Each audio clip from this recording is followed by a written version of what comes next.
Ini sinyalnya lemah, saya khawatir nanti tambah mati gitu ya. Ini hari ini kita akan lanjutkan materi kita. Untuk yang terakhir, kita sudah membahas tentang validasi ya, validasi metode analisis. Jadi, tolong kalau nanti enggak kedengaran, misalnya suara saya hilang, tolong ada yang ngecat ya. Bisa? Ya, oke, baik. Hmm,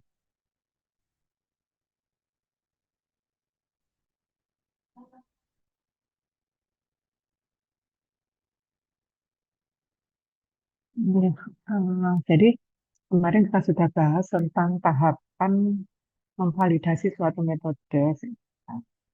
Ya, stop.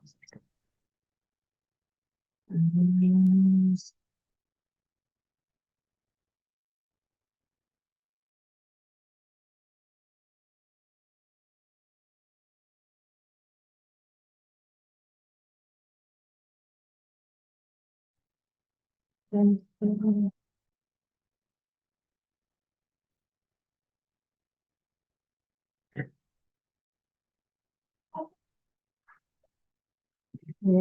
kita ke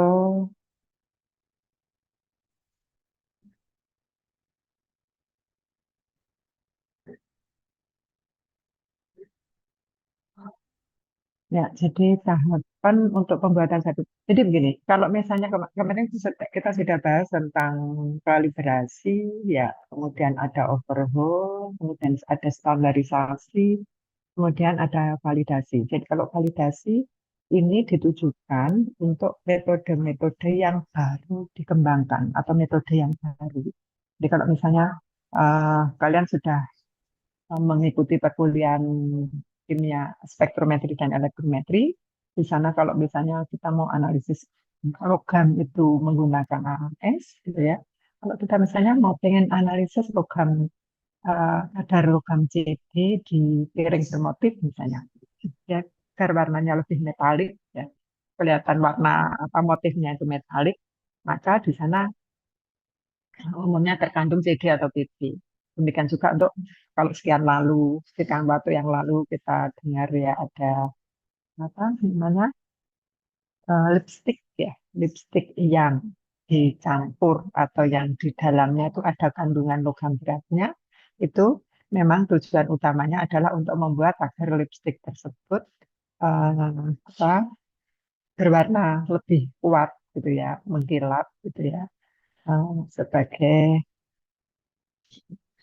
menguat dari warna suatu lipstick tersebut. Nah, ini kalau lama-lama berkumpul, apa ya kita paparkan ke dalam tubuh kita, tentunya akan ada efek. Nah, kalau kita misalnya pengen, nah, saya pengen tahu berapa ini, apakah ada logam beratnya atau tidak, kemudian kalau ada kadarnya berapa. Nah, kemudian dianalisislah si CD ini menggunakan AAS.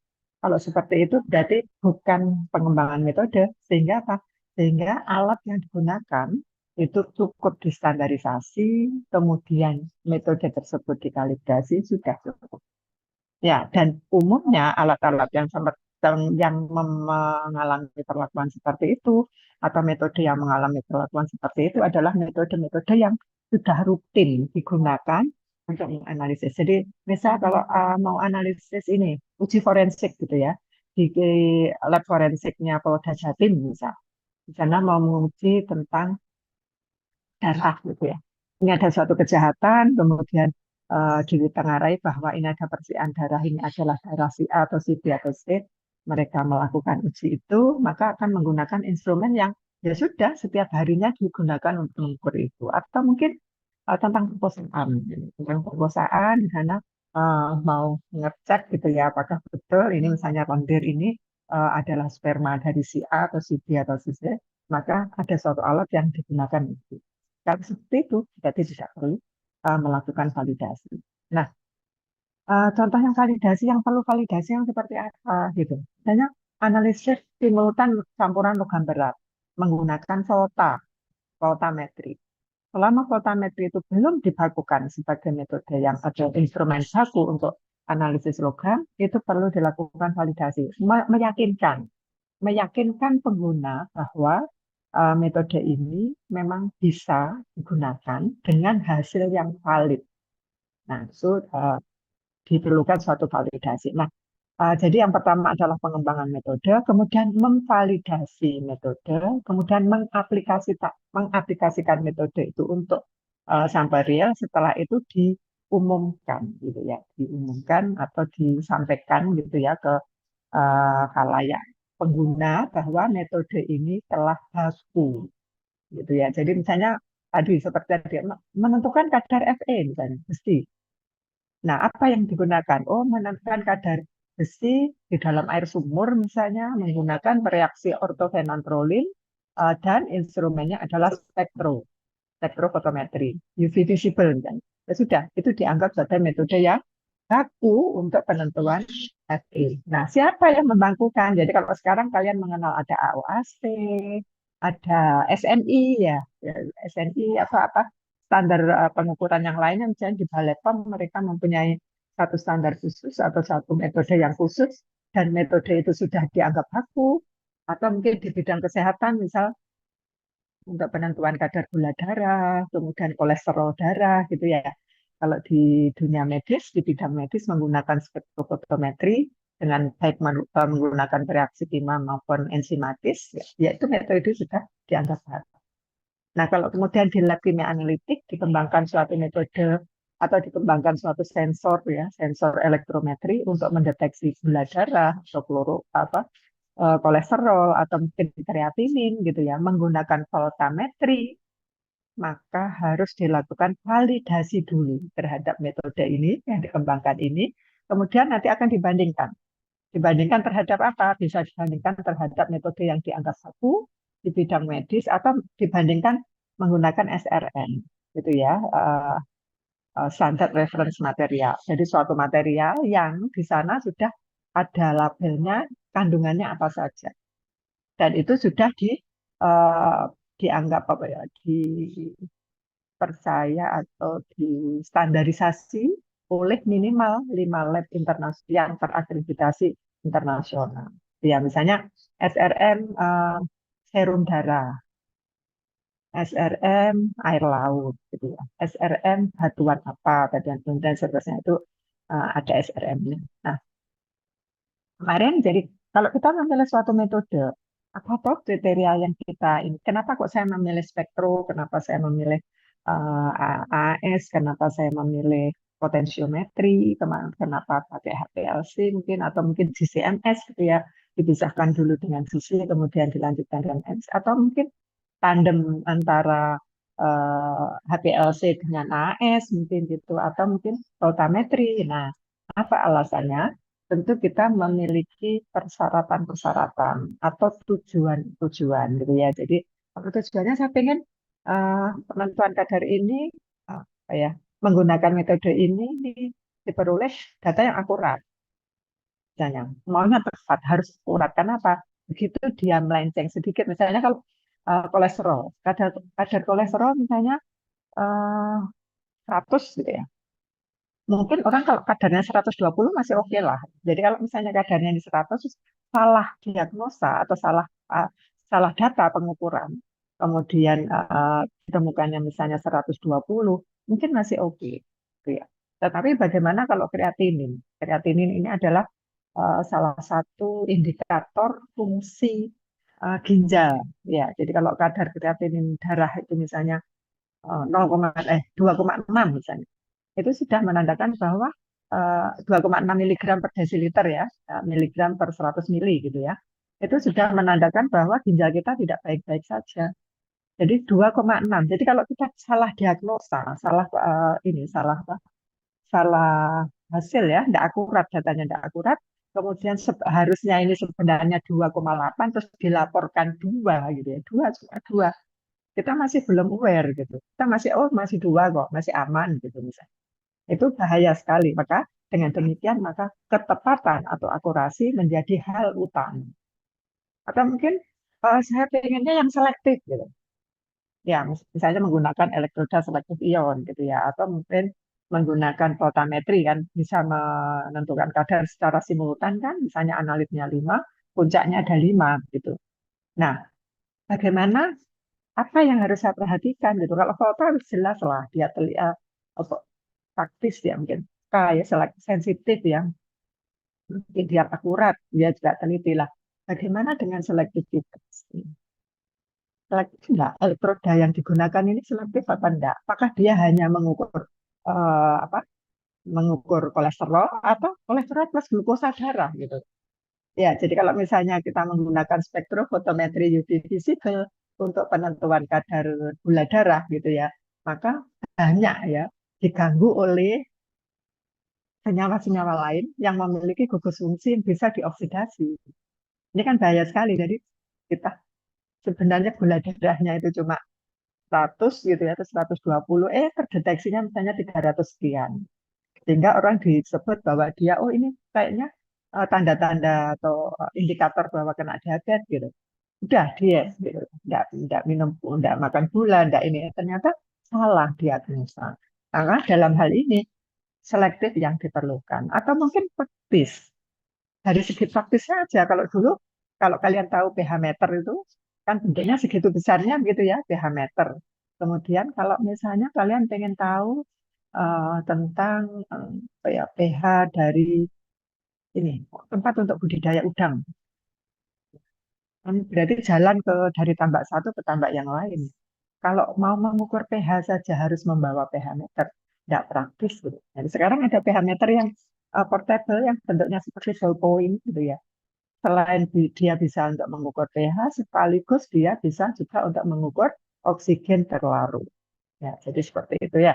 Jadi itu dari segi praktis atau mungkin kuat ya. Kuat itu artinya tidak terpengaruh suhu, tidak terpengaruh pH gitu ya. Kemudian eh, mau dilakukannya misalnya sampelnya dingin kah atau sampelnya panas itu juga tidak masalah. Nah, itu berarti perlu kuat. Gitu ya. Kemudian, nah pengembangan metode. Nah, ini. Jadi yang perlu kalian pahami bahwa tidak ada satu metode pun yang sempurna. Ya, jadi kenapa terus ada pengembangan-pengembangan itu karena metode yang satu mungkin ada kelemahan, diselesaikan dengan satu pengembangan ya satu penelitian. Tapi mungkin satu itu terselesaikan, tapi yang lainnya jadi lemah gitu. Jadi yang satu diselesaikan, satu lemah. Oleh sebab itu, bagi seorang analis yang perlu diperhatikan adalah pemilihan bagaimana atau pertimbangan apa kita dalam menentukan metode mana yang kita gunakan. Nah, teknik validasi metode ini ada macam-macam ya. Jadi ada setidaknya ada 3 lah minimal ya. Ada single blind method, double blind. Jadi ada misalnya tadi ya, metode yang saya kembangkan, saya gunakan untuk menganalisis SRM tadi. Di SRM sudah ditulis kadar kolesterol, serum UPF, presinorm UPX sekian itu adalah sekian, misalnya kolesterolnya 200 misalnya. Maka kalau saya mengembangkan suatu metode, saya aplikasikan untuk mengukur kolesterol di dalam SRM tersebut, hasilnya harus 200. Kalau tidak 200, berarti tingkat validitasnya tidak 100%. Gitu ya. Nah, selain itu apa? Bisa jadi melakukan interlaboratory kolaboratif study. Jadi, eh, membandingkan ya. Jadi, sampelnya satu dibagi dua. Yang satu ditentukan dengan metode kita, yang satu ditentukan di lab lain. Yang di lab tersebut mempunyai metode yang telah bagus. Jadi misalnya kalau tadi kan VOLTA ya, penentuan kolesterol dengan voltametri. Nah, yang baku di bidang medis apa? Oh, spektrofotometri. Menggunakan reaksi apa? Reaksi A. Ya sudah, sampelnya dibagi dua, yang separuh saya analisis di sini, yang separuh lagi dianalisis di lab kesehatan. Hasilnya dibandingkan. Nah, sebagai pembanding, dialah yang dianggap baku. Ya, karena di bidang medis, metode yang baku adalah spektrofotometri. Gitu ya. Kemudian juga membandingkan dengan metode yang dianggap baku. Ya, itu tadi kan memang sudah baku. Di bidang medis dia sudah baku. Tapi ada metode lain ya, yang dia metode baru ini misalnya pakai yang itu, dipstick ya, yang pakai apa, paper kayak kayak indikator universal gitu, kemudian dipakai untuk mengukur gitu ya. Meskipun itu mungkin di bidang medis masih dianggap kasar, tetapi mungkin di bidang yang lain dianggap oke-oke saja gitu. Jadi kenapa kalau misalnya ini mau menentukan kadar kolesterol di dalam ikan gitu. Nggak masalah kok ikan kolesterolnya 250 juga nggak masalah gitu. Tapi yang jadi masalah adalah atau yang perlu disampaikan adalah ini kadar kolesterolnya trigliserid misalnya sekian, berarti ini tidak bisa diekspor misalnya. Ya, jadi kegunaannya beda-beda ya. Nah, ini ada single blind, ada double blind. Jadi kita mau membandingkannya nanti dengan yang mana, dengan satu pembanding atau dengan seperti apa kita kita yang menentukan. Nah, memvalidasi metode itu adalah mengkonfirmasi sebenarnya. Mengkonfirmasi apakah metode yang kita kembangkan itu sebenarnya sudah cukup memiliki tingkat keterpakaian yang tinggi gitu. Apakah sudah bisa kita share gitu ya ke khalayak ramai bahwa ini metode ini bagus gitu, valid gitu. Nah, jadi karena jadi satu metode itu nggak boleh kita ini sudah bisa digunakan, sudah saya kembangkan gitu. Validitasnya gimana? Ya wis pokok dipakai wae lah. Nah, itu tidak boleh. Ya, jadi harus dinyatakan dulu validasinya tingkat validitasnya seberapa. Misalnya batas deteksinya berapa. Jadi metode tersebut bisa mendeteksi sampai konsentrasi berapa gitu ya. Kemudian tingkat kita kita kemarin sudah membahas tentang tingkat kepercayaan ya.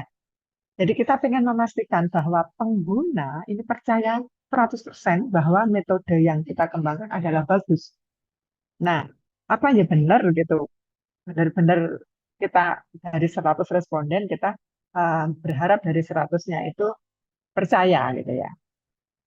Nah, kemudian pada saat pengukuran atau penentuan validitas itu pun juga ada beberapa apa ya banyak diskresi ya, artinya bahwa kalau suatu metode analisis kimia, nggak harus kok ketepatannya 100 misalnya.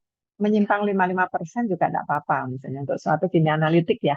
Tetapi kalau misalnya di bidang medis, kemarin sudah saya jelaskan kalau kita punya pasien 100, boleh nggak? Terus 5 tok ekor yang meninggal. Tentu nggak boleh gitu ya. Jadi tingkat kepercayaan di dalam menentukan atau pengujian suatu metode itu juga harus diperhatikan. Nah, kenapa kita harus mengembangkan suatu metode? Ya, tentunya kita perlu metode alternatif. Ya, jadi kita nggak boleh tergantung hanya dengan satu metode.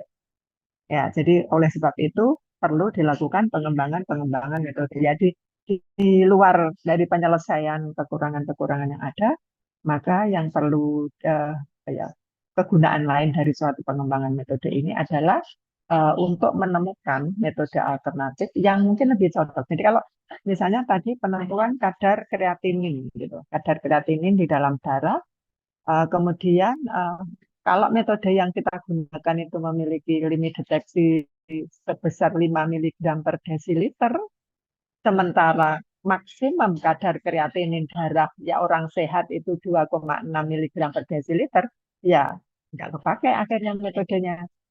Nggak cocok gitu. Dia bisanya untuk menentukan kadar sampai 5 miligram per desiliter, sedangkan yang ada di sampel kita hanya 2,6 miligram per desiliter. Sehingga perlu dikembangkan. Dikembangkan terus sampai diperoleh limit deteksi yang serendah-rendah. Dengan harapan apa? Dengan harapan kalau saya ingin menganalisis kadar kreatinin di dalam darah, saya tidak perlu mengambil darah itu satu spek gitu ya. Jadi yang biasanya kan diambil itu dari nadi terus diambil sebanyak satu siring gitu ya. Tidak perlu segitu. Jadi cukup seperti tes tes golongan darah itu satu titik, kemudian diencerkan menjadi volume 100 mili atau mungkin 25 mili atau 10 mili. Oke, sudah bisa kita analisis. Jadi orang tidak perlu takut lagi kan. Memang semakin ke sekarang kan untuk periksa periksa kesehatan seperti itu kan maunya non invasif ya, non invasif tidak melukai gitu. Jadi kalau misalnya yang dianalisis itu hanya mineral di dalam batuan gitu, batuan banyak bertrek-trek gitu ya. Jadi mau butuh sampelnya 10 gram, mau 1 kilo, mau 100 kilo sih oke gitu. Tapi kalau sampelnya tadi yang terbatas, maka memang benar-benar harus diperhatikan ini apa limit deteksi ini. Ya. Kemudian alasan apa lain, apalagi yang perlu diperhitungkan ya. Ya, kalau metode yang lama itu pelakuannya soro gitu ya. Misalnya kalau dulu penentuan ini, nah penentuan suatu senyawa misalnya menggunakan diazo itu misalnya. Diazo ya misalnya menentukan nitrat atau nitrit tapi dia dibentuk sebagai NN, ikatan NN atau menentukan kadar apa ya yang biasanya kalau yang diazotasi eh, penggunaan dari senyawa-senyawa aso gitu ya untuk membentuk kompleks dengan analit yang akan kita ukur. Dulunya kan metode bakunya itu penentuannya pada suhu -4 derajat Celcius. Lah kan soro toh kalau ini. Jadi kalau kita sambil mereaksikan kita harus memasukkannya ke ice bath gitu ya, ke penangas es gitu dan harus menjaga suhu itu tetap pada -4 derajat Celcius. Ini sengsara gitu lah. Kemudian ditemukanlah atau dikembangkanlah metode yang sama, yang serupa, tetapi kondisi praktikumnya tidak harus -4 derajat Celcius. Ini suatu pengembangan. Nah, kemudian apa lagi? Yang mahal, perlu reaksi kimia yang banyak, bahannya pun spesifik, nyarinya sulit, dan seterusnya ya. Atau mungkin metode-metode yang lama itu datanya cuma bisa dilihat begini loh. Cuma bisa dilihat gini. Nah, ini kan kalau misalnya 2 minggu lagi, 1 bulan lagi, 1 tahun lagi mau ditelusur, data itu sudah hilang. Beda kalau misal instrumennya itu terotomatisasi, sehingga data yang kita peroleh sekian bulan yang lalu atau sekian tahun yang lalu itu masih kita bisa panggil gitu ya. Jadi dengan memasukkan kata kunci tertentu, datanya keluar. Nah, itu akhirnya apa? Metode-metode yang lama yang belum terotomatisasi itu dikembangkan menjadi metode yang terotomatisasi. Ya, itu contoh-contoh apa alasannya. Nah, ini beberapa parameter validitas metode yang sering diunggulkan gitu ya, sering dianggap sebagai suatu unggulan suatu metode yaitu batas deteksi, linearitas. Linearitas itu seberapa linear, seberapa hubungan antara konsentrasi dengan sinyal ya. Kalau pada potensiometri berarti adalah konsentrasi dengan sinyal ya. Dan ada batas deteksi, kemudian sensitivitas, seberapa sensitif suatu metode tersebut. Tentu semakin ke sekarang kita akan mencari metode yang sensitif gitu ya. Kemudian presisi,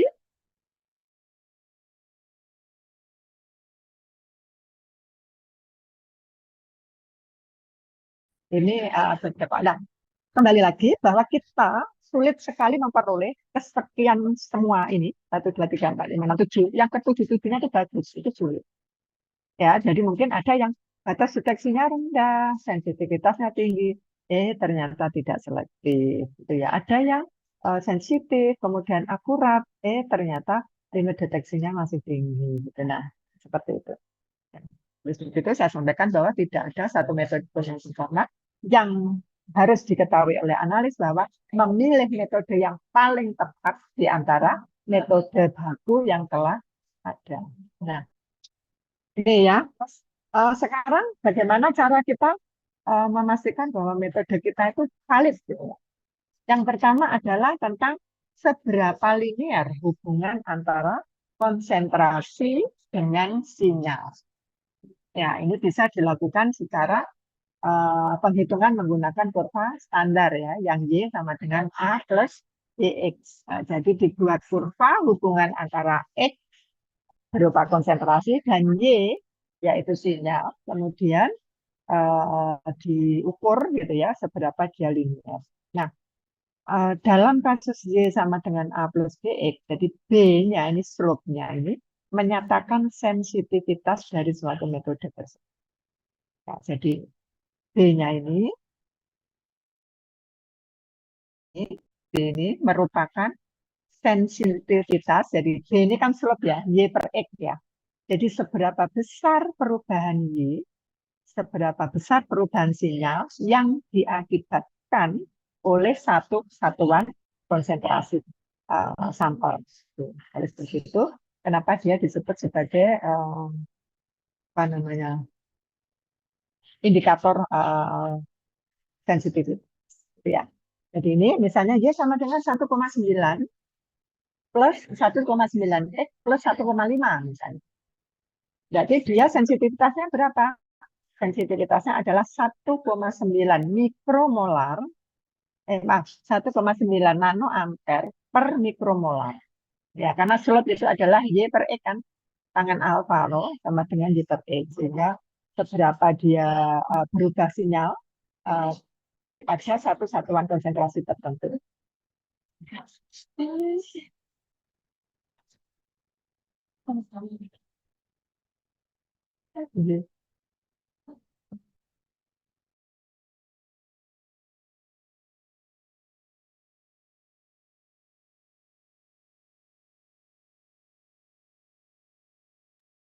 Yes, kita teruskan ya.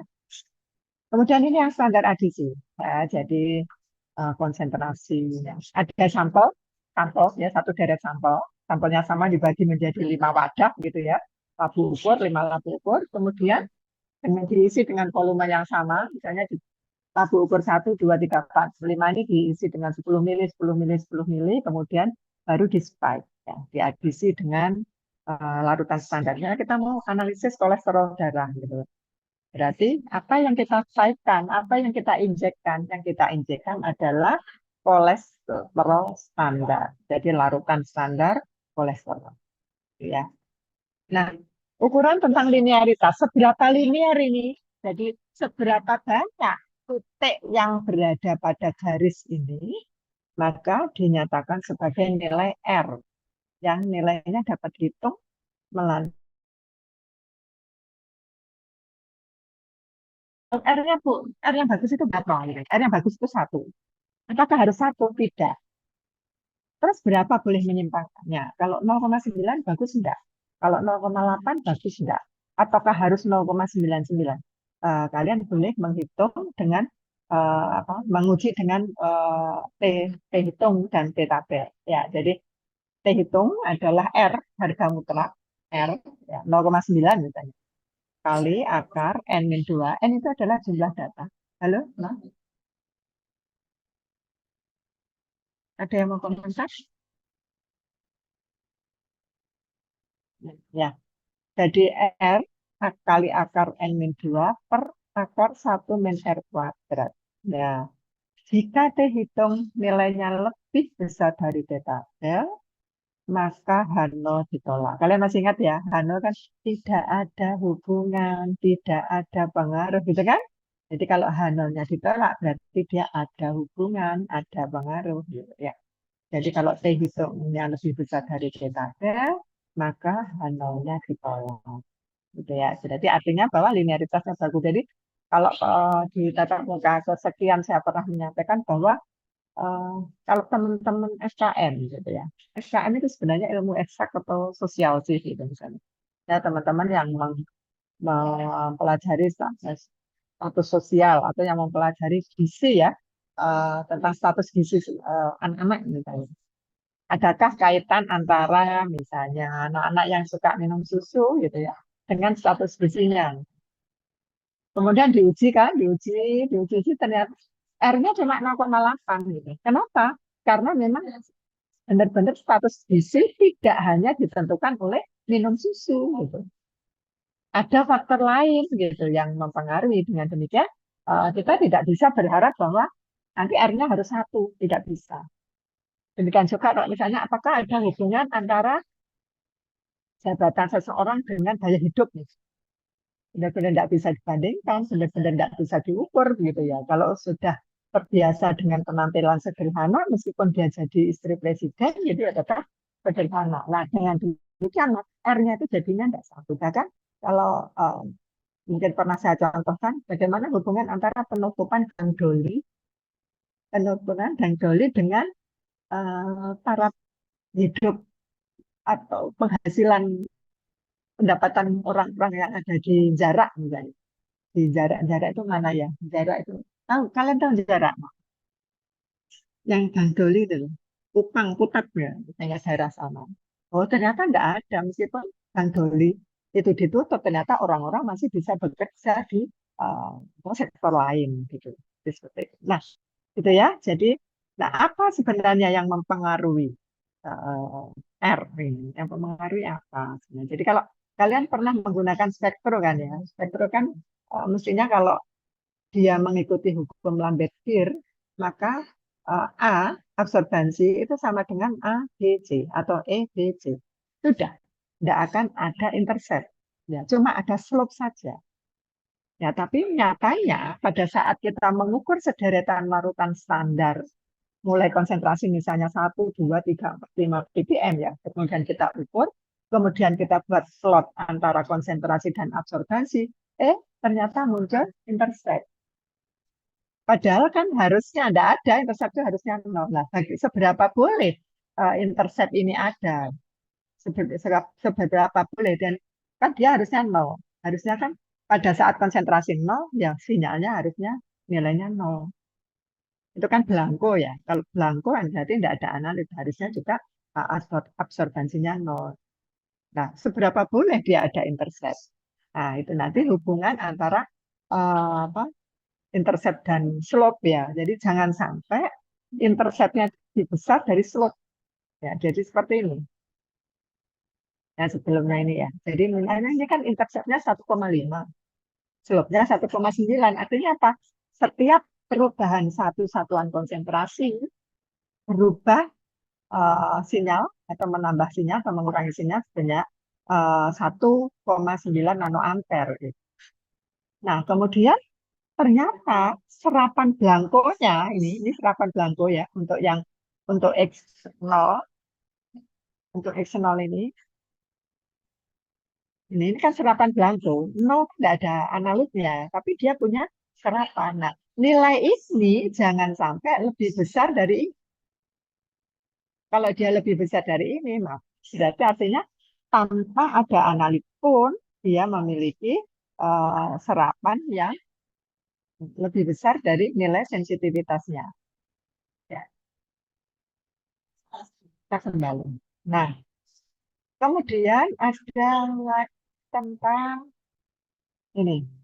Kalau misalnya kita sering membaca artikel gitu ya, membaca jurnal, artikel dalam yang dipublis dalam jurnal internasional. Gitu.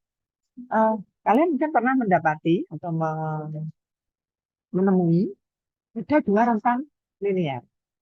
Rentang linear bawah dan rentang linear konsentrasi atas. Jadi dia konsentrasi rendah itu linear gitu ya. Kemudian ada rentang tertentu itu dia tidak karu-karuan gitu. Kemudian pada saat rentang tinggi itu linear lagi. Saya menggunakan ICP.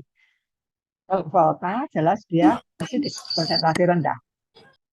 Ya, karena dia kan memiliki luasan luasan elektrodanya kan luasannya mikro ya. Sehingga berapa banyak sih analit yang bisa mengalami reaksi di permukaan elektroda tersebut tentu ada batasnya. Ya, dia rendah, rentangnya rendah. Tapi ada suatu misalnya ICT gitu ya, inductively coupled plasma, itu dia kan bisa konsentrasi rendah sampai tinggi. Atau mungkin potensiometri, ya yang ion selektif elektrod itu, kan dia rentangnya sangat lebar ya, karena hubungan antara sinyal dengan konsentrasi itu logaritmik. Ya, jadi Y sama dengan jadi sinyalnya E itu sebanding dengan log C, log konsentrasi. Ya.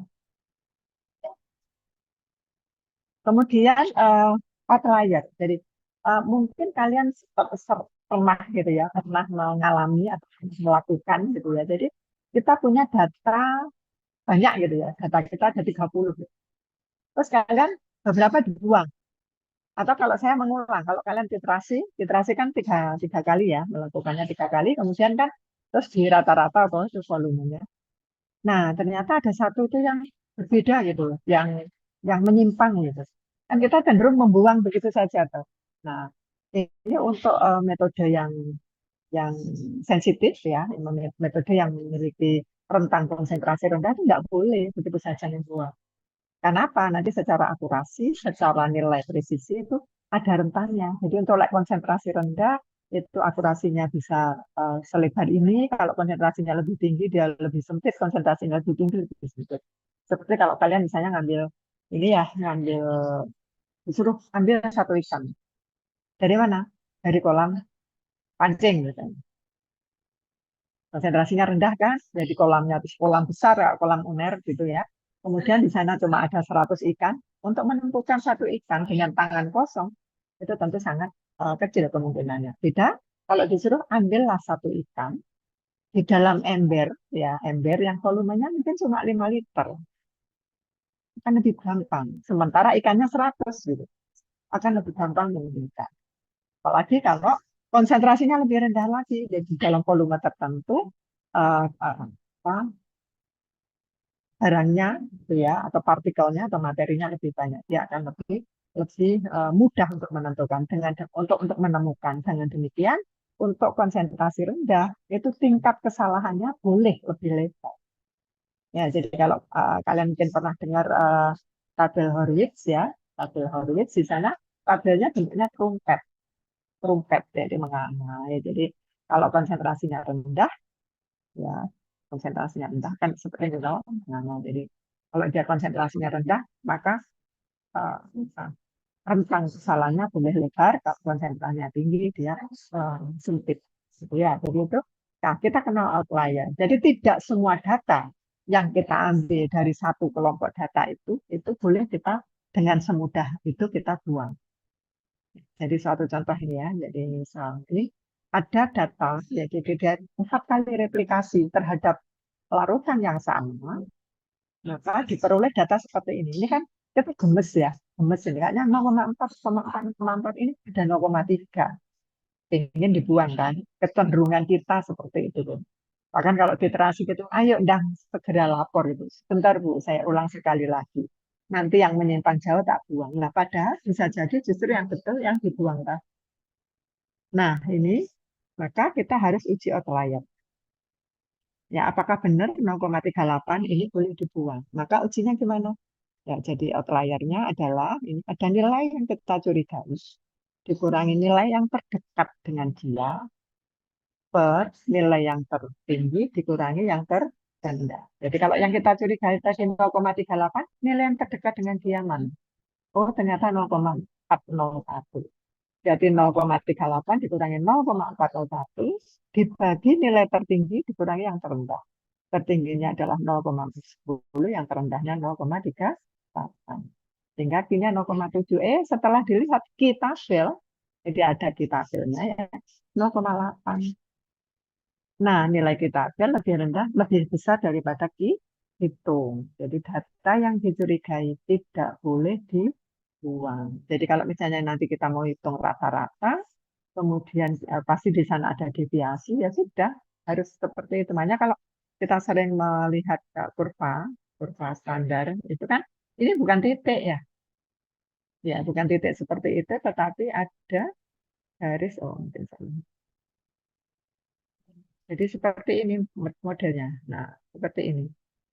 Ini menggambarkan seberapa penyimpangan ya presisi ya yang terjadi atau yang kita peroleh. Jadi mungkin semakin besar semakin sedikit ya untuk menemukan atau memperoleh data yang sama itu semakin konsentrasi itu besar itu semakin besar kemungkinan memperoleh. Jadi kesalahannya semakin kecil, penyimpangannya semakin kecil. Itu malah justru disuruh ini. Makanya biasanya kalau kalian submit kayak gitu ya artikel itu kan ini tambahkan deviasinya seberapa gitu. Jadi kan kalau kita seringnya kalau buat laporan bisa jadi garisnya ini dibuat tebal gitu ya, garis ini, garis apa? Garis kurvanya ini dibuat tebal agar apa? Agar titiknya tertutupi. Hmm. Nggak perlu seperti itu. Ya, jadi kalau misalnya kita memang kita mengembangkan suatu metode, nanti disampaikan, ya metode ini tidak bagus atau tidak bagus untuk mengukur konsentrasi besar misalnya. Bagusnya hanya kecil. Jadi kalau kalian misalnya pakai volta gitu ya, tidak mungkin dia konsentrasi dia akan linear mulai dari konsentrasi misalnya 10 berapa 1 ppb gitu ya, 1 ppb sampai 1000 ppb sangat tidak mungkin. Jadi mungkin hanya bagus antara 1 sampai 10, 1 sampai 20. Gitu. Jadi kalau di spektro mungkin kalian sering ini jadi mungkin seperti ini ya. Di ini. Kemudian dia seperti ini. Nah, ya kan? D ini sumbu X, ini sumbu Y. Ini absorbansinya, di sini konsentrasi. Ya, yang bisa kita pakai yang mana? Yang ini aja. Ini sampai bawah. Jadi yang atas sudah tidak bisa. Ini sampai bawah ini, yang linear ini yang bisa kita. Oke, ya, ini seperti ini ya. Iya, oke, baik. Sampai sini ada yang mungkin perlu ditanyakan. Silakan, sebelum dilanjutkan.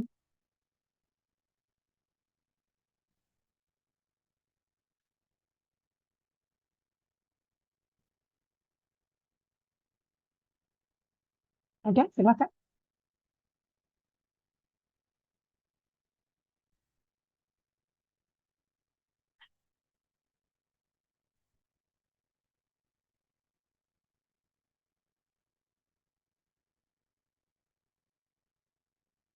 Kamu mungkin mau ini ya, saya bukakan cyber dulu ya.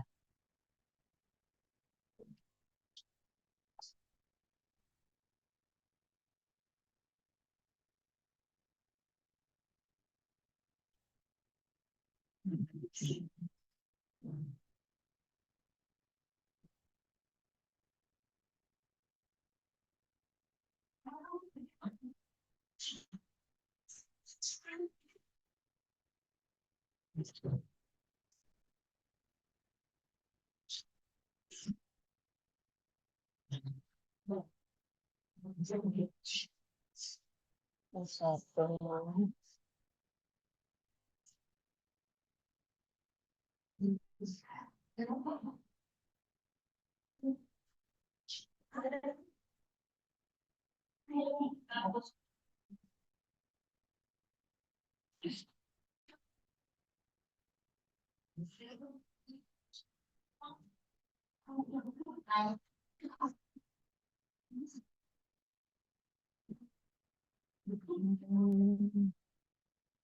Saya settingkan dulu ya.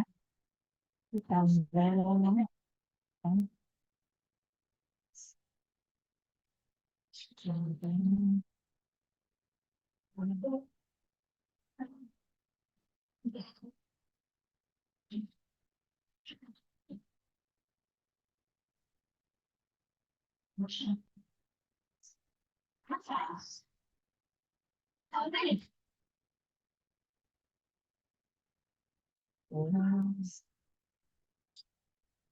Ya,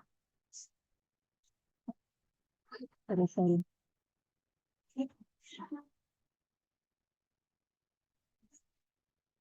Hmm.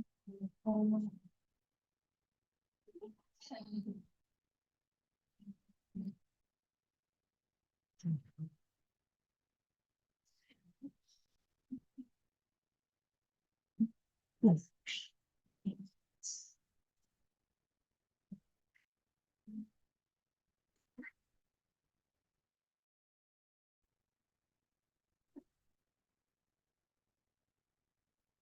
Siapa yang mau diskusi sambil saya siapkan daring presensinya?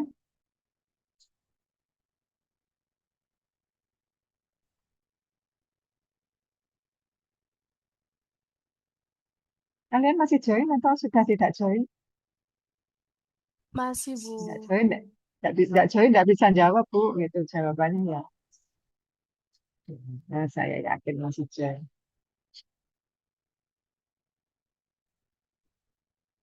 Kenapa? Ya, monggo. Silakan coba.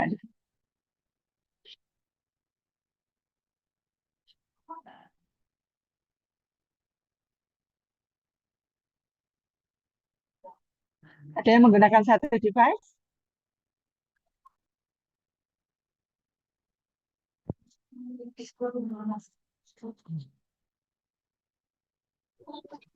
Halo, Permisi Bu, saya menggunakan satu device. Vivaldi Bu. sebentar ini rame di sini. Oke, ya, saya absen ya. Atau mungkin menyebutkan nama, silakan. Permisi, Bu. Satu pun tidak ada. Atas nama Oke, Dewi Marini. benar ini. Permisi, Oke, Bu. ya, Mohon maaf, barcode-nya tidak belum usah permisi kelihatan. atas nama. Kenapa? Barcode-nya memang belum muncul, Bu. Target belum muncul? Iya. Itu belum muncul. Oh, saya sebentar. Saya belum share kali ya. Sudah muncul? Sudah, Bu. Ya. Coba, barangkali ada yang bisa mencoba sekali, satu orang atau dua orang. Sambil ngecek. Oh, bisa semua. Ya, banyak, banyak yang bisa. Permisi Bu, atas nama Silviana Nah, Puceningrat. ya. Permisi Bu, atas nama Alivia Kurniasari.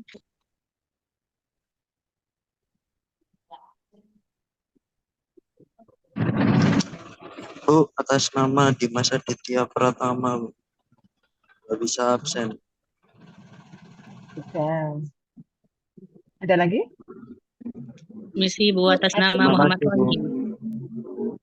Mau ada. Nama. Wahid. Makasih Bu. Permisi Bu. Atas Ya, nama Rifdi Bu. Oh. Rivaldi. Permisi Bu, atas Iya nama Bu. Ahmad Pradi. Ahmad Rajin. Sudah? Terima Aji ada? Siapa Mas? Ada Ibu. Saya menggunakan satu device. Aji? Nggih, Bu. Oke. Yang lainnya? Ada yang masih join? Permisi. Yang lainnya? Yang merah? Ya. Mohon maaf Bu, atas Siapa? nama Horik menggunakan satu device. Oke. Gitu, Mas. Ini enggak ngantuk ini siang-siang kayak gitu. Ngantuk juga, Bu. Permisi Siapa Bu, lagi? atas nama Putri Ajeng. Oke. Lainnya? Ya. Nanti sambil jalan ya. Sambil jalan saya ini. Oke. Oh, ada yang perlu disampaikan atau ditanyakan atau mungkin mau mengkoreksi saya gitu. Silakan. Ada ya yang tadi sudah outlier. Ada yang mau ditanyakan tentang outlier. Jadi sejak saat ini sudah tidak boleh ya ada yang buang-buang data gitu. Jadi Bu, saya tuh praktikum apa penelitian Bu dengan Pak Yan misalnya. Dengan Pak Yan itu menggunakan apa, untuk perbandingan metode saya gunakan yang penentuan IS ya, indoksulfat misalnya pakai spektrum. Gitu. Nah, itu padahal apa bahannya itu mahal harganya gitu ya. Kalau nggak apa-apa Bu, oh, ini saya disuruh ngambil seenak saya kok misalnya. Nah, bukan masalah hanya masalah ada mahal atau tidaknya, tetapi kita juga harus berpikir bahwa semua bahan kimia itu tentunya pasti ada efek nanti, ada efek yang akan dialami gitu ya oleh masyarakat sekitar. Oke, itu tadi tentang outlier.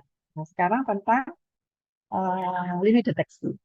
Limit deteksi. Sebenarnya adakah batasan limit deteksi dan apa saja limit deteksi? Jadi limit deteksi ini adalah seberapa konsentrasi terkecil, umumnya terkecil. Sebenarnya tidak harus terkecil ya. Ada terkecil, tentu ada yang terbesar. Ya. Seberapa konsentrasi terkecil yang masih bisa diukur menggunakan metode yang kita kembangkan. Ini tadi kan bahasannya tentang pengembangan metode. Nah, jadi seberapa metode kita itu bisa menganalisis konsentrasi terkecil yang ada di dalam sampel. Ya, nah yang kita bahas di sini adalah limit deteksi adalah konsentrasi teoritis. Secara teoritis bahwa misalnya metode saya bisa digunakan untuk menentukan kadar hingga 1 miligram per desiliter. Secara teoritis ya. Prakteknya bagaimana? Prakteknya biasanya konsentrasi yang bisa kita ukur dengan metode kita itu atau metode kita itu hanya bisa mengukur sampai 3 kalinya. 3 kali dari data teoritis tadi, tepatnya 10/3 dari data teoritis. Jadi kalau data teoritisnya itu 1 miligram, oh berarti artinya benar-benar realnya itu adalah 10/3 kali 1. Ya. untuk batas deteksi. Nah, bagaimana kita bisa mengukur?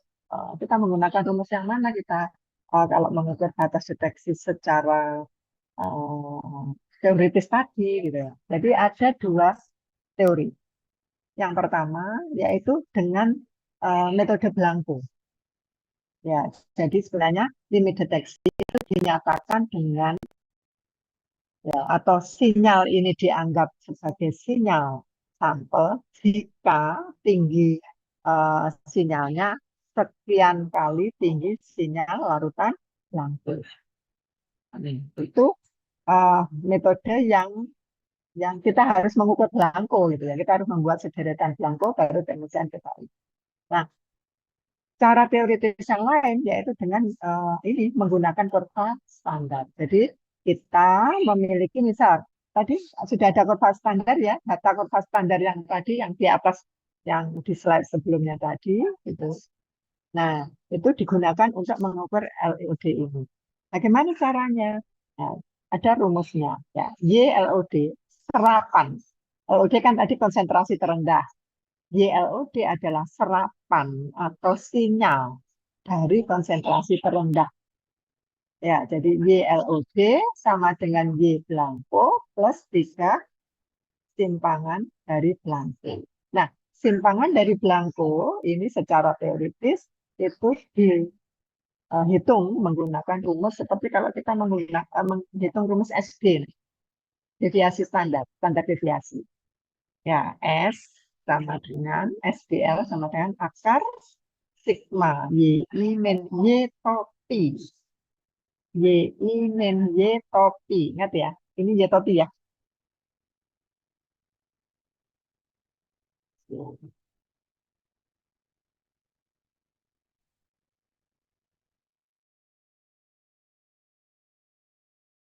Ini YI, ini Y topi. Y topi. Y topi itu apa? Y topi itu Y yang kita peroleh dengan memasukkan X, ya nilai X ke persamaan regresi linear. Contohnya kayak apa? Nah, misalnya ya, misalnya seperti ini, kemudian yang seperti ini, kemudian ini ada titik, ada titik. Terus kemudian ini ada titik, gitu ya di sini ya. Kemudian ini ada titik di sini. Y itu mana? Y itu ini. Nih, perhatikan ya. Ini YI. Ini YI. Ya. Y topi yang mana? Y topi itu ini. Jadi kalau ini tadi di sini, ini kan titiknya di sini ya. Ini tidak ada warna lain ya. Oh, ada. Ini. Y topi itu ini. Ini mulai dari sini sampai ke sini. Ini Y topi. Ya, jadi kalau misalnya kita punya 5 titik, ada 5 larutan standar yang kita ukur, berarti ada nilai YI min Y topi. Ya, YI min Y topi kuadrat. Ya, I1, ini yang 2, ini yang 3. Jadi Y1 min Y topi kuadrat, Y2 min Y2 topi kuadrat, Y3 min Y3 topi kuadrat. Jumlah. Jadi ada 5. Jadi nanti membuat tabelnya tentunya ada Y itu absorbansi atau sinyal ya. Boleh absorbansi, boleh dia luas area misalnya kalau pakai GC atau PLC, kemudian kalau pakai kota mungkin arus ya, pakai kota arus pakainya. Jadi YI adalah sinyal ke I. Jadi misalnya ada 5 konsentrasi, berarti sinyal dari konsentrasi pertama. Y2 ya sinyal dari konsentrasi kedua. Jadi kalau Y tapi kalau ini tadi, ini ya itu yang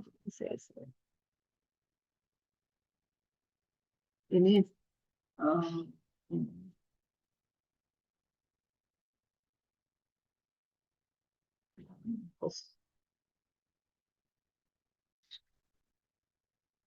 ini karena di rumah orang jadi biasa lalu asal.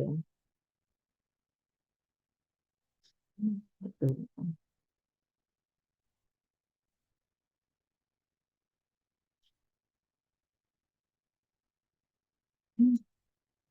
Enggak bisa.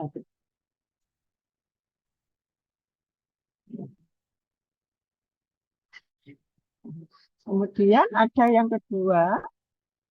Yang kedua misalnya ini, ya.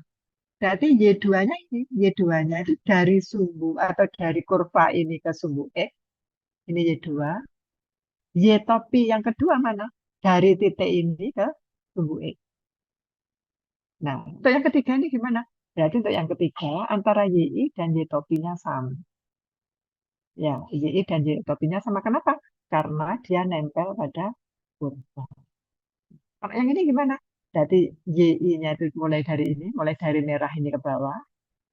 Y topinya mulai dari titik ini ke bawah sampai sini. Ya, jadi ini di sigma, di jumlah, kemudian dibagi N-2, itu diakarkan. Ini masuk ke sini, SBL. Nah, kalau sudah ketemu, YBL-nya tentunya apa? YBL-nya apa? Serapan dari belangko itu apa? Berarti.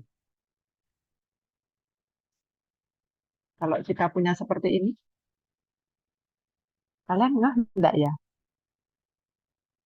Seperti yang saya sampaikan sebelumnya ya, jadi ini enggak cukup hanya kalian datang, ikut kuliah, sudah gitu ya. Karena kalau untuk manajemen lab, metodologi penelitian ini ya, bukan sekedar datang kuliah, tetapi kalian bisa mengambil ini untuk nanti diterapkan. Kan semester depan ini sudah pengumpulan data kok, sudah banyak yang sekarang masuk lab gitu ya, sehingga data ini mau saya apakan, harus diolah. Dan jangan latah gitu ya. Kalau orang lain, oh berarti saya harus menghitung ini. Oh. Jelas topiknya adalah, fokusnya adalah tentang misalnya pengaruh apa gitu ya terhadap keberadaan logam berat di dalam insang ikan misalnya. Menggunakan AS ya sudah, tidak perlu ada validasi lagi. Karena apa? Dalam hal itu, AS itu sebagai metode yang sudah dianggap baku. Ya. Ini ada yang perlu di ini ya.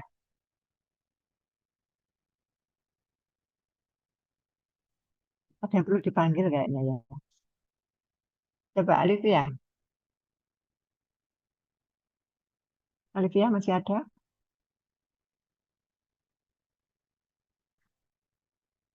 Alicia siapa, Bu? Alivia Nuraini. Iya, Bu, masih ada, Bu. Ada. Ya, silakan. Mau menyampaikan apa?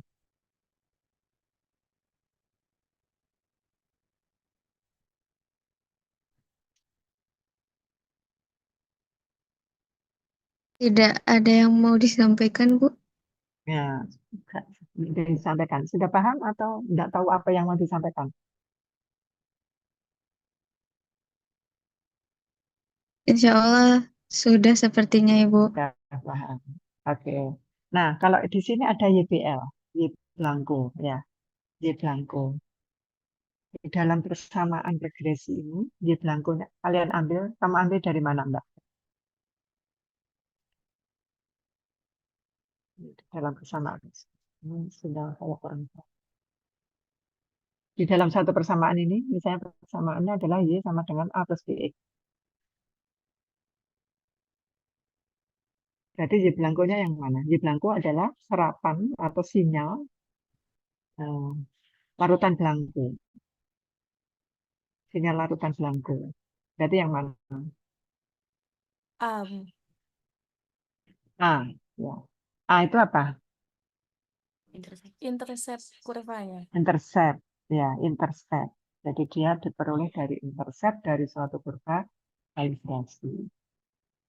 Ya, kalau misal ternyata di sini ini di konsentrasi tertentu, kalau kita pakai volta misalnya ya, di sana lengkung, nah, di atas sana lengkung, atau mungkin tingginya sama gitu ya. Jadi mulai konsentrasi 5 ppb sampai seterusnya itu serapannya segitu-gitu aja. Ya. Gimana kira-kira?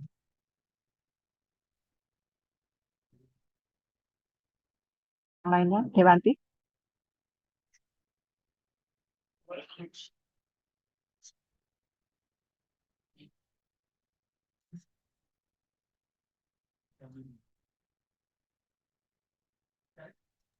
Iya, Bu.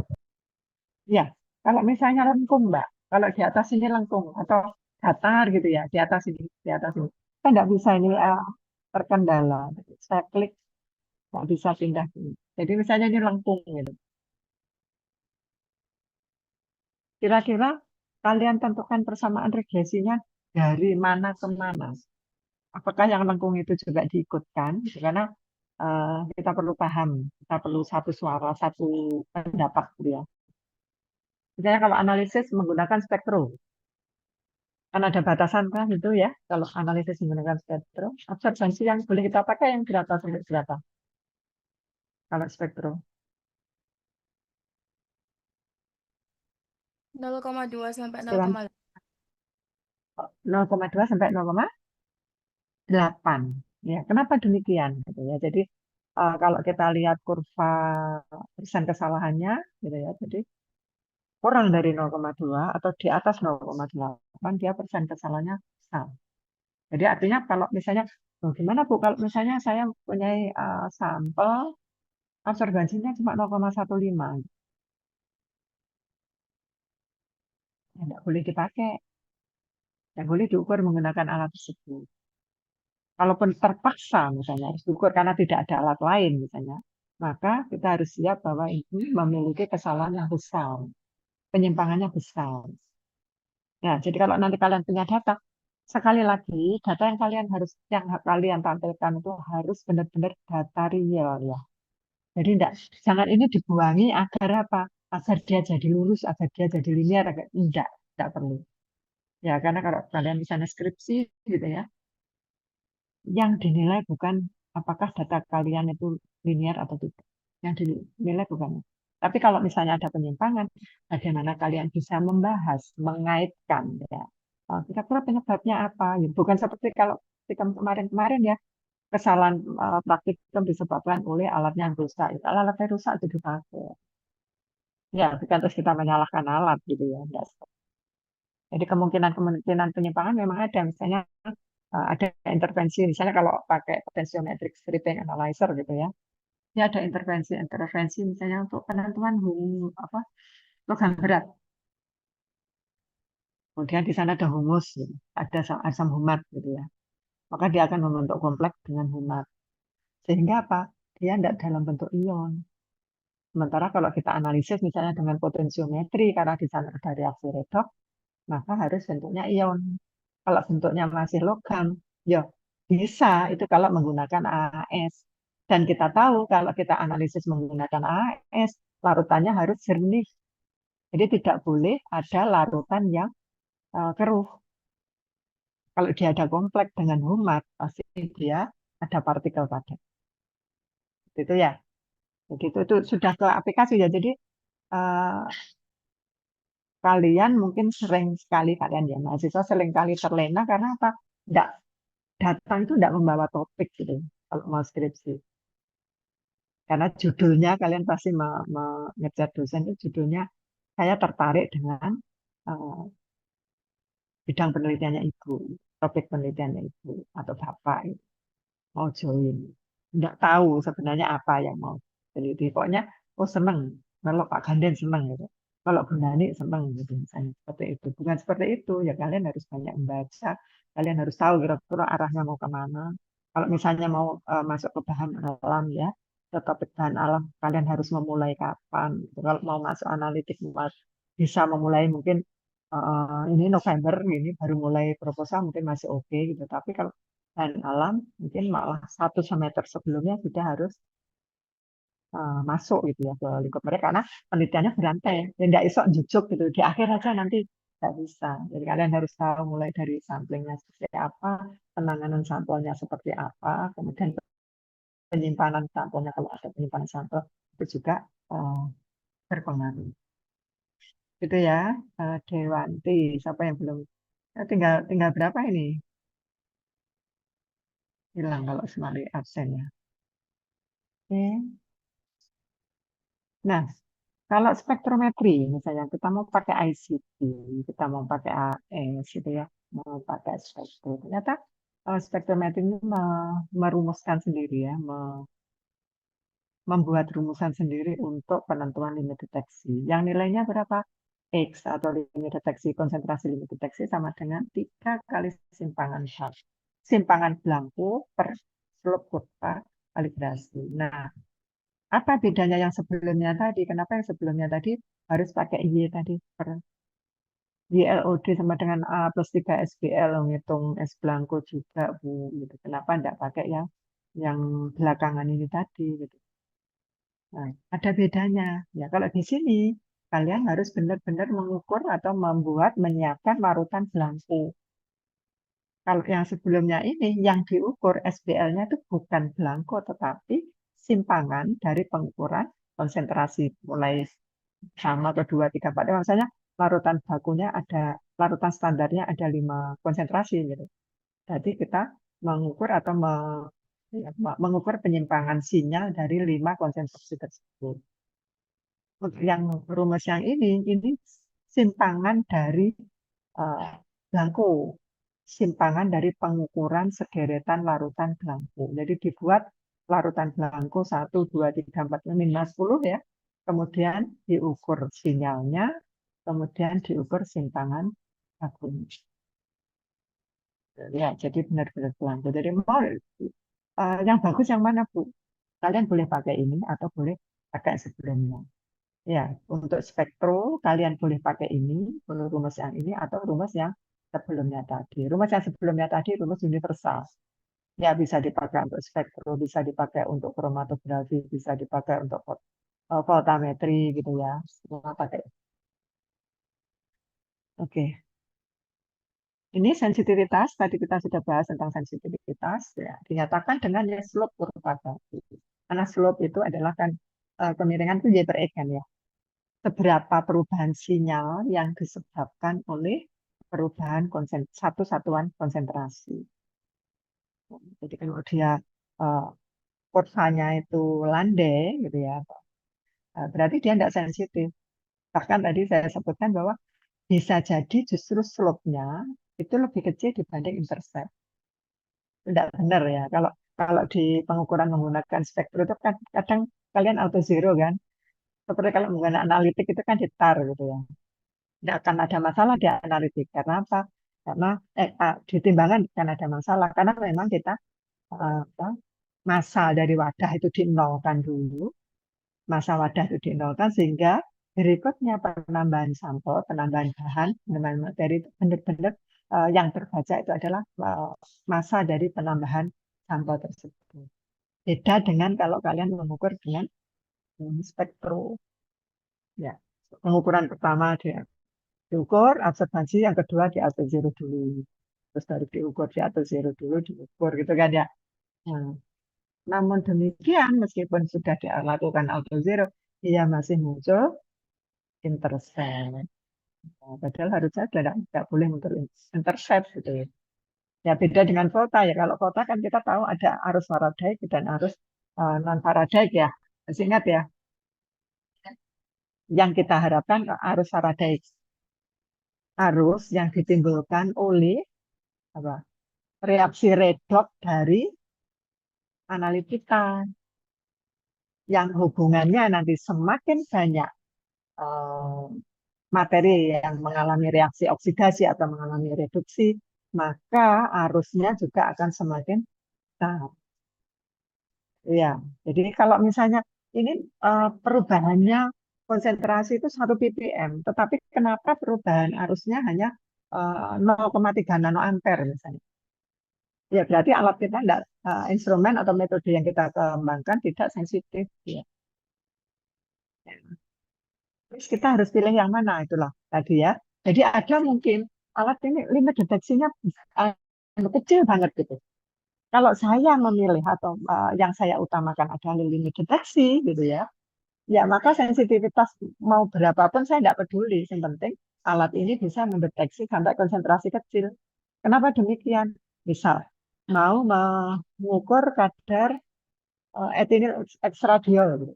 ET ya, di dalam urin, di sampel urin. Misalnya ini di suatu wilayah itu banyak pasangan usia subur gitu ya, sehingga banyak ibu-ibu muda itu yang menggunakan alat kontrasepsi.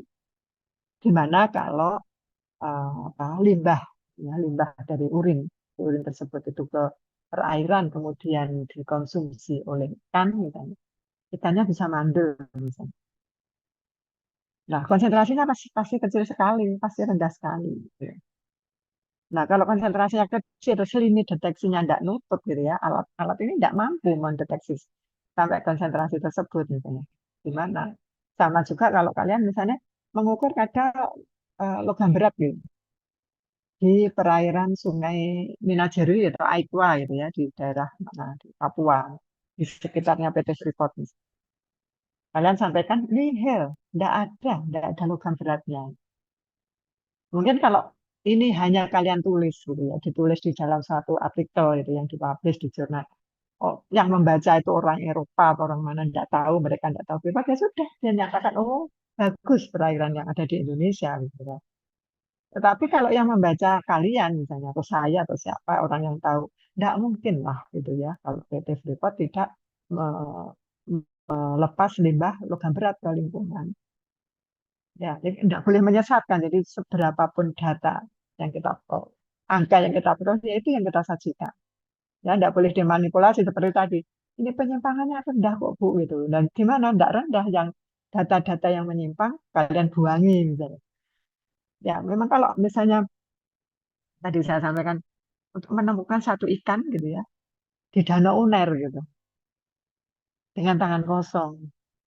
Ya, dengan posisi misalnya ikan yang disebar adalah 1.000. Dibanding dengan kalau kalian menemukan sama-sama ikan yang satu ikan dari bak mandi yang diisi 1.000 ikan. Jadi kemungkinan lebih besar menemukan yang di bak mandi karena konsentrasinya besar. Apalagi kalau misal menemukan satu ikan, memperoleh satu ikan dari keranjang yang hanya berisi ikan, itu akan kemungkinannya akan jauh lebih besar. Sebentar.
Ya, itu tadi ya. Jadi kalau slope-nya semakin besar, maka nilai sensitivitasnya akan semakin.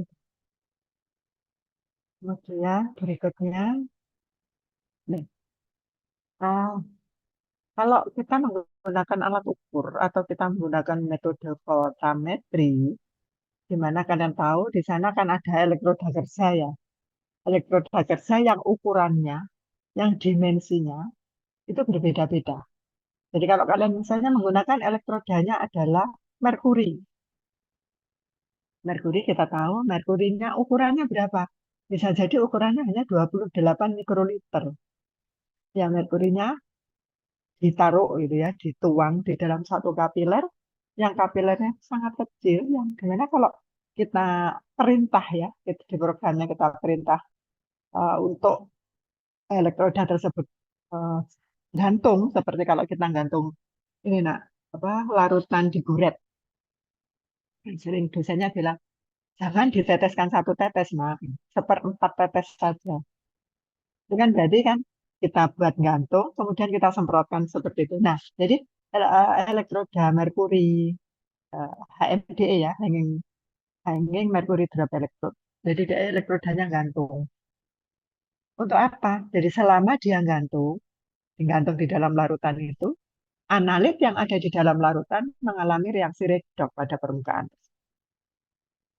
Ya, jadi seberapa lama dia gantung? Misalnya kalau saya mau analisis, saya pengen proses akumulasinya itu adalah 15 detik. Ya sudah, di set gitu ya. Dia gantung dalam waktu 15 detik. Gitu. Jadi 50 detik itu kita beri ya kesempatan 15 detik itu untuk dia mengalami reaksi reduksi, gitu ya, atau mengalami reaksi oksidasi, gitu ya. Jadi, nah, semakin kecil elektrodanya, tentu semakin sensitiflah hasil analisisnya. Jadi kalau kalian mungkin sering ya, mukanya Bu Mira selebar ini, kemudian ada nyamuk kecil gitu ya, kayak kemelinti gitu ya, gigit gitu ya, tidak kerasa gitu, sensi. Kalau ada bayi gitu ya, bayi banget gitu, keutik saja gitu, dia sudah bangun gitu, dia tidur langsung berhadapan. Elektrodanya besar, kemudian yang mengalami redox di sana itu adalah konsentrasi kecil, maka arusnya berapa? Jadi elektrodanya besar, misalnya diameternya 1 atau 2 milimeter gitu. Terus yang menempel konsentrasinya 10 sampai 10 molar. Ya sudah, enggak ada sinyal gitu ya. Tidak akan ada yang terukur gitu. Karena apa? Yang mengalami reaksi redox terlalu sedikit. Timbangannya adalah timbangan beras yang ditimbang. Nah, misalnya yang ditimbang itu masanya hanya 5 kilo atau 10 kilo. Beda kalau timbangannya timbangan analitik gitu ya. Meskipun dia kecer hanya 1 butir, 2 butir langsung mempengaruhi berat timbangan. Ya, jadi ini sebagai gambaran bahwa kalau dia menggunakan glassy carbon dengan luas permukaan 0,071 cm persegi, maka sensitivitasnya adalah 2,7 mikroampere. Ya, 2,7 mikroampere per nanomolar per centimeter persegi. Gitu ya. Terus kemudian kalau dia menggunakan elektroda merkuri, ternyata 114. Jadi bandingannya tadi 2,7, sekarang 114. Ya, bandingannya sebesar itu. Ya, jadi semakin kecil elektroda, maka dia akan semakin sensitif. Oke, sampai sini ada yang perlu ditanyakan? Mungkin sebelum kita tutup, ini sudah berapa menit? Lumayan, sudah 80 menit ya. Nah, mungkin kita bisa. Oh ya, untuk latihan, jadi ini presisi SD ini. Untuk latihan coba kalian kerjakan soal. Ada soal nggak ya di sini? Nah, coba kalian kerjakan soal ini ya, untuk latihan ya. Jadi nanti apa? AS-nya akan open book. Open book. Cuma yang perlu kalian perhatikan adalah kecepatan kalian menyelesaikan satu soal. Ya, jadi bukan karena open book terus kemudian enak-enak, nah nanti isek mengerjakan tapi tidak selesai, itu kan juga nilainya akan jelek juga. Ya, ada yang ada ada yang sudah mendownload materi?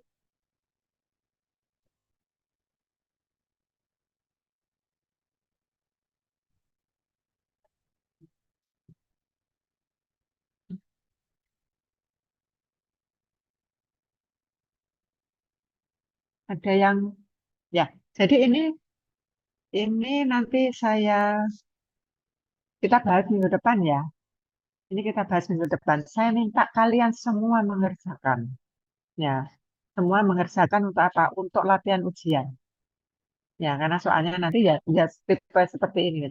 Soal nomor 1 ini aja ya, yang dikerjakan. Jadi, apakah ada outlier apa enggak? Kalau ada outlier apa tidak, berarti kalian harus ngecek ini dari kiri ke kanan. Dari 5 data ini, diuji key-nya tadi ya. Masing-masing diuji key-nya. Ini kan ada 8, ada 7 ini. Mesti ada yang geringgingan gitu ya.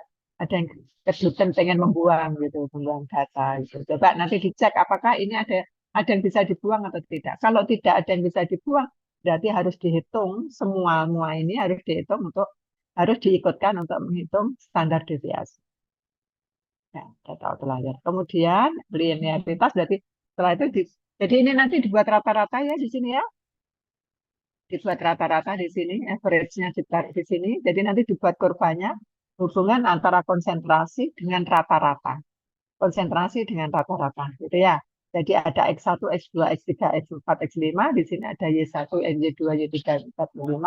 Kemudian nanti ada persamaan regresi linier. Kemudian ada ada R ya, nilai linearitas gitu ya. Ada like this. Ya, baik. Mungkin kuliah hari ini kita cukupkan ya. Yang belum presensi hari ini akan nanti saya klikkan. Terima kasih atas perhatiannya. Saya akhiri. Assalamualaikum warahmatullahi wabarakatuh. Waalaikumsalam Assalamualaikum warahmatullahi warahmatullahi wabarakatuh. Terima kasih. Terima kasih ya. Yang sebelum absen bagaimana ya, Bu? Ya,